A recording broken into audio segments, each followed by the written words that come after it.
అందరికీ నమస్కారం. Welcome back to my channel. Last week ఒక బ్రేక్ తీసుకున్నాను. అటు డైలీ అప్డేట్స్ కానీ, వీక్లీ అప్డేట్స్ కానీ లేవు. ఓసారి మన బాడీ చెప్తుంది, మన మైండ్ చెప్తుంది రీసెట్ అవ్వమని.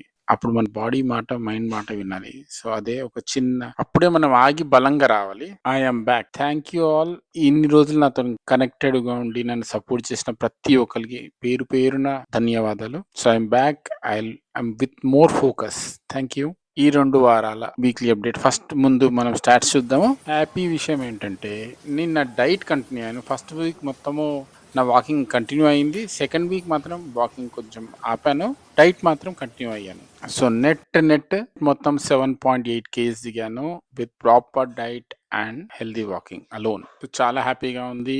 బాడీలో చాలా పాజిటివ్ చేంజెస్ చూస్తున్నాను. మోర్ కాన్ఫిడెంట్ అనిపిస్తుంది. ఈ 2 వారాలు కలిపి 54,041 స్టెప్స్, 3,727 క్యాలరీస్ బర్న్ చేశాను అండ్ 8 hours 9 minutes నడిచాను. 36.74 కిలోమీటర్స్ నడిచాను అండ్ నెట్ వెయిట్ లాస్ వచ్చేసి ఇప్పటివరకు 7.8 kgs. ఇప్పుడు నా current weight 120.5. One of the most confused and misunderstood nutrient protein. చాలా కన్ఫ్యూజన్స్ ఉంటాయి. వెజ్ లో ప్రోటీన్ ఉందా, నాన్ వెజ్ లో ఉందా, ప్రోటీన్ ఎక్కువ తింటే ఏమన్నా అవుతుందా, తక్కువ ఉంటే ఏమైనా అవుతుందా, వెజ్ లో ప్రోటీన్ ఉంటే సరిపోదా. 2 ఇంపార్టెంట్ టర్మ్స్ గుర్తుంచుకోవాలి. ఫస్ట్, మనం తినే ఫుడ్ లో ఎంత ప్రోటీన్ ఉంది.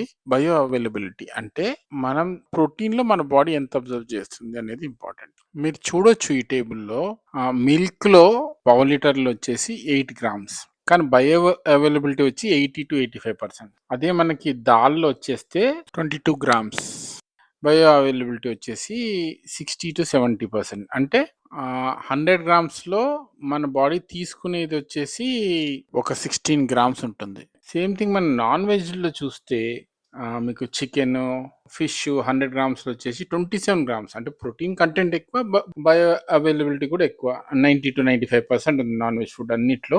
అంటే దాదాపు అది 22 grams ఉంటే 21 grams దగ్గర తీసేసుకుంటాం. అంటే వెజ్ లో ప్రోటీన్ లేదు అని కాదు, కానీ కరెక్ట్ క్వాంటిటీ, కరెక్ట్ ప్లానింగ్ అవసరం. వెజ్ లో మటుకు ఎంత ప్రోటీన్ అవసరం. వరల్డ్ హెల్త్ ఆర్గనైజేషన్ రికమెండేషన్ ప్రకారం పర్ కేజీ బాడీ వెయిట్ కి around 0.8 to 1 gram for normal day to day activities, routine activities కి. కొన్ని స్మార్ట్ స్టెప్స్ తీసుకోవచ్చు. మనం మల్టిపుల్ సోర్సెస్ నుంచి ప్లాన్ చేయాలి. అంటే మనం మిల్క్, కర్డ్, ఫ్రూట్స్, నట్స్, అలా different options or combination of options మనం తీసుకుంటే the best way to have a complete meal. Non veg అనుకోండి, నాన్ వెజ్ లో ప్రోటీన్ ఎక్కువ ఉంటుంది. సో మన యాక్టివిటీ బట్టి మనం ఈజీగా ప్లాన్ చేయాలి. ప్రోటీనే, అది వెజ్ సోర్స్ అయినా పర్లేదు, నాన్ వెజ్ సోర్స్ అయినా పర్లేదు, బట్ పర్ఫెక్ట్ గా బ్యాలెన్స్డ్ గా తీసుకోవాలి. ప్రోటీన్ తక్కువ తీసుకుంటే ఏమవుతుంది, మజిల్స్ వీక్ అవుతాయి, స్టామినా తగ్గుద్ది. ప్రోటీన్ ఎక్కువ తీసుకుంటే ఏమవుతుంది, నార్మల్ గా ప్రోటీన్ ఎక్కువ అనేది చాలా తక్కువ, రేర్ కేసెస్ లో అవుతుంది. బట్ ఒక అజంప్షన్ చేసుకుందాం, ప్రోటీన్ ఎక్కువ తింటున్నాడు, ప్లస్ వాటర్ కూడా తక్కువ తీసుకుంటున్నాడు, ప్లస్ రిమైనింగ్ కార్బోహైడ్రేట్స్ అట్లాంటివి కూడా తక్కువ తీసుకుంటున్నాడు. అలాంటి కేసులో there is a possibility like digestion issues వస్తాయి. అతను ఆల్రెడీ కిడ్నీ రిలేటెడ్ ఏమన్నా ఇష్యూస్ తో సఫర్ చేస్తే అది కొంచెం పెరిగే ఛాన్సెస్ ఎక్కువ ఉంటాయి. సో సింపుల్ 2-liner ఏంటంటే, low protein weakens you slowly, high protein hurts when balance is missing. ఇవాళ మోటివేషన్ జయాన్ క్లార్క్. ఇతని గురించి ఎంత చెప్పినా తక్కువే. పుట్టడంతోనే కాళ్ళు లేకుండా పుట్టాడు.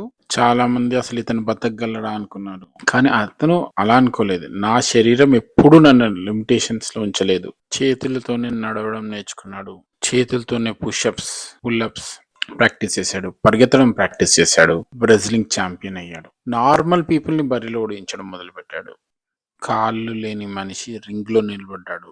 ప్రపంచానికి చెప్పాడు, బలహీనత శరీరంలో కాదు, మనసులో ఉంటుంది. మనసును జయిస్తే శరీరాన్ని తప్పకుండా జయించగలుగుతారు. ఎందరో మహానుభావులు. తన స్టోరీ గొప్ప స్ఫూర్తి. Hats off to you Zion, hats off to you. చివరిగా ఒకటే ఒక ప్రశ్న, ఇతను చేయగలిగితే మనం ఎందుకు చేయలేము? Thank you all. Signing off. Please like, share and subscribe.